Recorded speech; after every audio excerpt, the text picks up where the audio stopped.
میرے دوستو، چھوٹی سی تکلیف پر نیکی کو ہلکا مت سمجھو۔ تکلیف جاتی رہے گی لیکن نیکی باقی رہے گی۔ اسی طرح لذت کے شوق میں گناہ مت کرو، لذت جاتی رہے گی لیکن گناہ باقی رہ جائے گا۔ جب تک امت مسلمہ کے نوجوانوں کی ایک ہاتھ میں قرآن پاک دوسری ہاتھ میں تلوار تھی، جب تک امت مسلمہ کے نوجوانوں کا نصب العین اللہ تعالی کی راہ میں جہاد رہا، تب تک کسی کافر یہود و عیسائی کی جرات نہیں تھی کہ قبلہ اول بیت المقدس مسجد اقصی کی طرف میلی نگاہ اٹھا کر دیکھے۔ لیکن آج یہود اتنے بے باک ہو گئے ہیں کہ دوران نماز قبلہ اول بیت المقدس مسجد اقصی میں گھس کر ہمارے پردہ دار مسلمان بہنوں اور ہمارے فلسطینی بھائیوں اور بزرگوں کو تشدد کا نشانہ بناتے ہیں۔ آج پھر سے امت مسلمہ کے نوجوانوں کو اپنے حقیقی مقصد کی طرف لوٹنے کی ضرورت ہے۔ آج حرمت اسلام کے تحفظ اور تڑپتی سسکتی مظلوم امت پر ڈالے جانے والے مظالم کے خلاف امت مسلمہ کے نوجوانوں کو پھر سے جہاد فی سبیل اللہ کے دامن سے وابستہ ہونے کی ضرورت ہے۔ خلافت عثمانیہ کے تابناک دور میں یہودیوں کو فلسطین میں زمین خریدنے، کاروبار کرنے، رہائش اختیار کرنے کا قانونی حق حاصل نہیں تھا۔ البتہ وہ ویزا لے کر فلسطین آ سکتے تھے، مقدس مقامات کی زیارت کر سکتے تھے۔ خلافت کے خاتمے کے بعد جب برطانیہ کا فلسطین پر قبضہ ہوا تو یہودیوں کو آنے جانے، زمین خریدنے کی کھلی اجازت مل گئی۔ یہ وہ خطرناک وقت تھا جب یہودیوں نے دنیا بھر سے دولت اکٹھی کر کے دگنی چگنی قیمتوں پر فلسطین کا ایک بڑا حصہ خرید لیا۔ اس وقت علماء عرب میں سے بہت سارے حضرات اس بات پر متفق تھے کہ خرید و فروخت کی ضروری شرائط پوری کرتے ہوئے اگر فلسطین کی زمین یہودیوں کو بیچی جائے تو شرعاً کوئی قباحت نہیں ہے۔ لیکن قربان جائیے چند علماء عرب اور مفتی اعظم ہند مفتی کفایت اللہ دہلوی رحمہ اللہ اور مولانا اشرف علی تھانوی رحمۃ اللہ علیہ، ان جیسے دور اندیش علماء ہند پر جنہوں نے یہ فتویٰ دیا کہ یہودیوں کو فلسطین کی زمین بیچنا درست نہیں ہے، ان حضرات کو ایمانی فراست کے ذریعے اسی وقت اندازہ ہو گیا تھا کہ یہود زمینی خریدنے کے بعد خطے کے اصل مالکان یعنی فلسطینی مسلمانوں کو بے دخل کر دیں گے اور ان پر عرصے حیات تک تنگ کر دیں گے۔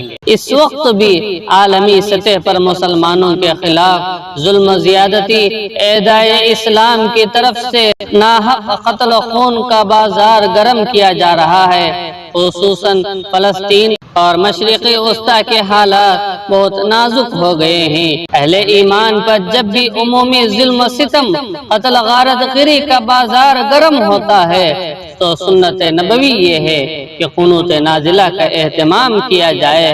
صحیح اور معتبر روایات سے یہ بات معلوم ہوتی ہے کہ اللہ کے رسول علیہ السلام نے بھی اپنے حیات طیبہ میں ایسے اوقات میں قنوت نازلہ کا اہتمام فرمایا۔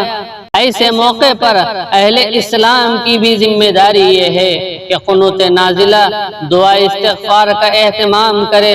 اس کا طریقہ یہی ہے کہ نماز فجر دوسری رکعت میں رکوع کے بعد اپنی ہیئت پر کھڑے ہو کر امام با آواز بلند قنوت نازلہ پڑھے اور تمام مقتدی با ادب کھڑے ہو کر آہستہ آواز میں آمین کہتے رہے۔ دعا سے فارغ ہو کر حسب معمول تکبیر کہتے ہوئے سجدے میں چلے جائیں اور نماز مکمل کریں۔ اس بات کو بھی یاد رکھیں، کوئی بھی ہرگز کسی بھی طرح کے جلوس، راستوں پر نکل کر احتجاج، ایسی حرکتیں نہ کریں بلکہ دعاؤں کا اہتمام کریں۔ آج ہمارے معاشرے میں ایک بری حالت یہ پائی جاتی ہے کہ اگر کوئی انسان اپنے برے اعمال چھوڑ کر نیک کاموں میں آگے بڑھنا چاہتا ہے تو ہم لوگ اس کی پچھلی زندگی کو اٹھا کر اس کے منہ پر مار دیتے ہیں، اس کی نیکی کی حوصلہ افزائی کبھی بھی نہیں کرتے۔ حدیث پاک میں اس بری عادت سے بہت سختی سے منع فرمایا گیا۔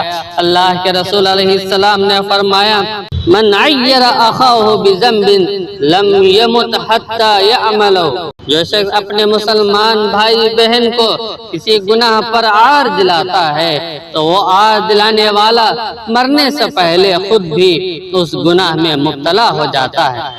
عبادات میں سستی کا پیدا ہونا، جان چھڑانا، عبادت شروع کرنے پر بوجھ محسوس کرنا، جبکہ دنیا کے کاموں میں یا فضول گپ چپ کی مجالس میں، یہاں تک کہ موبائل کے گھنٹوں گھنٹوں استعمال کرنے میں بہت چست ایکٹیو ہو کر رہتے ہیں، بوجھ محسوس نہیں ہوتا۔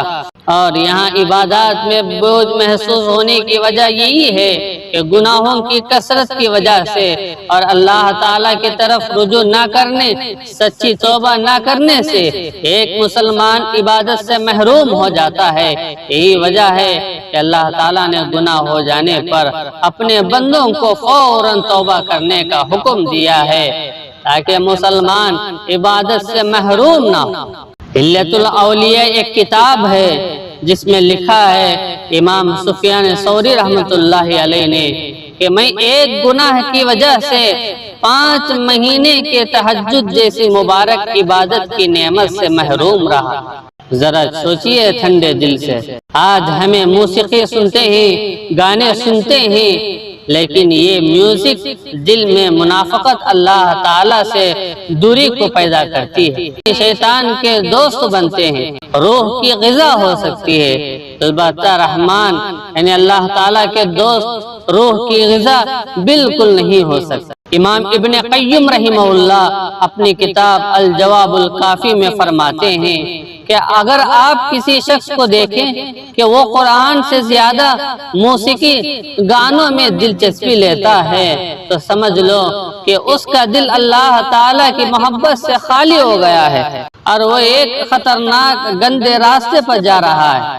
دین اسلام امن و سلامتی کا گہوارہ ہے، لیکن اسے دفاع کا حق اللہ پاک نے دیا ہے۔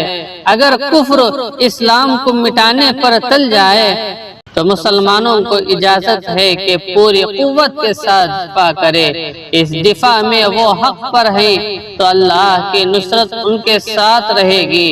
اس وقت مسلمان پوری دنیا میں مظلوم ہیں، مختلف کافر قومیں مسلمانوں پر ٹوٹ پڑی ہیں، ان کی بستیوں کو تباہ کیا جا رہا ہے، ان کے وسائل کو لوٹا جا رہا ہے، ان کے بچوں عورتوں کو مارا جا رہا ہے، ان کے جوانوں ان کے بوڑھوں کو قتل کیا جا رہا ہے۔ الٹا عالمی سطح پر ان کے خلاف دہشت گردی تشدد کا الزام لگایا جا رہا ہے تاکہ مسلمان دفاع نہ کر سکے، کافروں کے مظالم کا شکار رہیں۔ ایسے حالات میں مسلمانوں کے اہل علم کی ذمہ داری یہ ہے کہ کافروں کی سازشوں کو بے نقاب کرے، اسلام کے پیغام امن کو عام کرے۔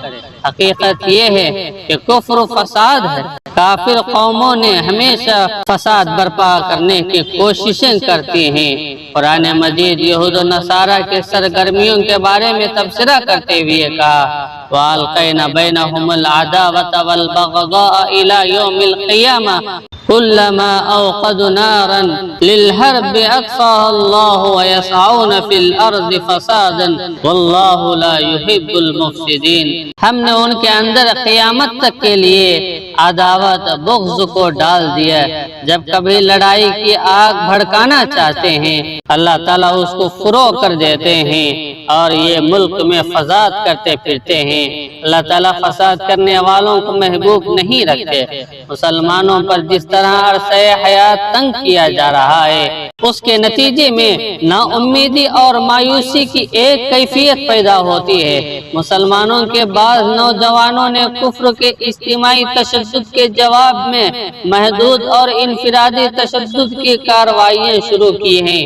اس پر سارا مغرب چیخ اٹھا ہے اور اس انفرادی جوابی تشدد کو دہشت گردی کا نام دے کر مزید اجتماعی منظم دہشت گردی پر اتر آیا ہے، چونکہ کیونکہ اس کے پاس اسلحہ اور میڈیا کی طاقت ہے۔ اس لیے مسلمانوں کو تو مسلمہ دہشت گرد قرار دیا جا رہا ہے اور ان کا خون مباح سمجھا جا رہا ہے، لیکن مغرب مشرق کی طاقتور قومیں جو تخریب کاری کر رہی ہیں اسے دہشت گردی کا نام نہیں دیا جاتا، کیونکہ مسلمانوں کا اپنا نظام اقتدار ہے اور وہ اس پر مطمئن ہیں۔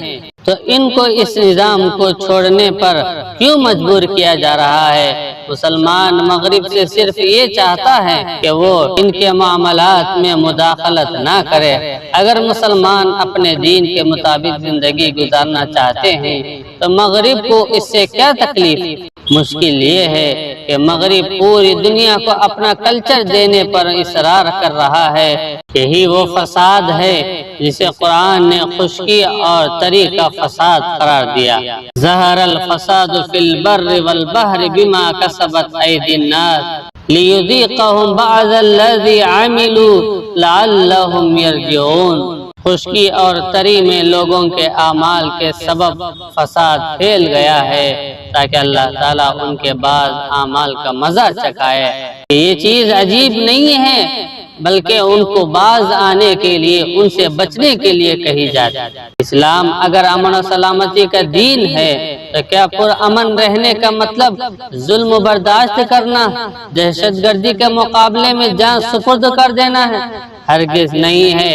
اسلام امن و سلامتی کا دین ہونے کا مطلب یہ ہے کہ مسلمانوں کو ظلم نہیں کرنا چاہیے، ناحق خون نہیں بہانا چاہیے، بے گناہ انسانوں کی جان و مال کو نقصان نہیں پہنچانا چاہیے، کوئی ایسا قدم نہیں اٹھانا ہے جو ناجائز تشدد کے میدان میں آتا ہو۔ جہاں تک ظالم کے ہاتھ کو روکنا، دہشت گردی کا مقابلہ کرنے کا تعلق ہے تو امن و سلامتی کا یہ دین اس بات کی اجازت دیتا ہے کہ ظالم کا ہاتھ روک دیں، دہشت گردی کا مقابلہ کرے۔ اسی کا نام جہاد ہے۔ اسلام کے جامع اور منصفانہ نظام پر عمل کرنا ہر دور کی ضرورت ہے۔